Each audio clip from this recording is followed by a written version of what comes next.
Aí galera, hoje eu vou estar mostrando aí um videozinho rápido aí para você estar identificando barulho na suspensão do Fox, né? Sistema com direção elétrica já. Se eu não me recordo o ano, acho que é a partir de 2016, posso estar errado aqui. Você identificar se a caixa que ela tá batendo ou tá com folga, que já é costumeiro mesmo essa caixa ela folgar muito mesmo. A gente tem um processo aqui, é fácil. Você vem aqui, ó, solta a coifa dela aqui, ó, solta a coifa, aqui, ó, solta a coifa dela. Você vem aqui na roda aqui, ó, vai se identificar um barulho, não sei se vocês vão conseguir escutar, ó. Você vai bater aqui no pneu.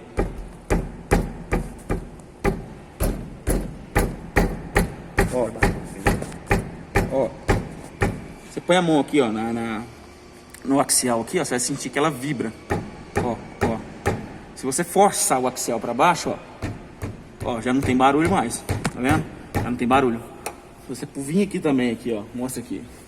Vim aqui, ó, entre a cremalheira aqui, ó, e a caixa, você vai pôr o dedo aqui, ó, e vai mexer, ó.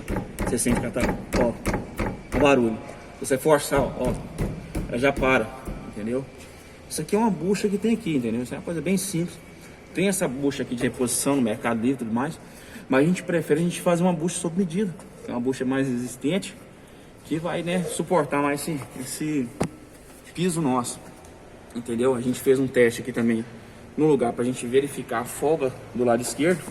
Você vai aqui, tensiona esse aqui até ele travar, vê se a folga parou e vai soltando aos poucos. Isso é um teste, a gente não vai regular ele no lugar, né? A gente vai só fazer um teste de folga. Regulou, voltou, parou a folga, beleza. Agora, se você regulou que travou, voltou um pouquinho, já começou a dar folga, com certeza a cremalheira que já está com os dentes desgastados, não compensa nem fazer a substituição da bucha aqui, entendeu?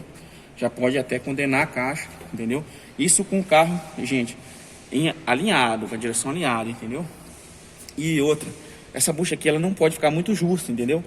Porque isso pode causar uma má interpretação nos sensores da coluna elétrica. E sempre que você for fazer a remoção dessa caixa, você procura manter o carro alinhado.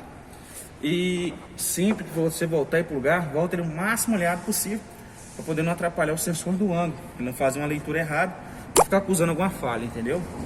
Mas no mais é isso mesmo aí. Se você gostou do vídeo aí, já deixa aquele likezão aí, se inscreve aí se não for inscrito. É nóis, valeu!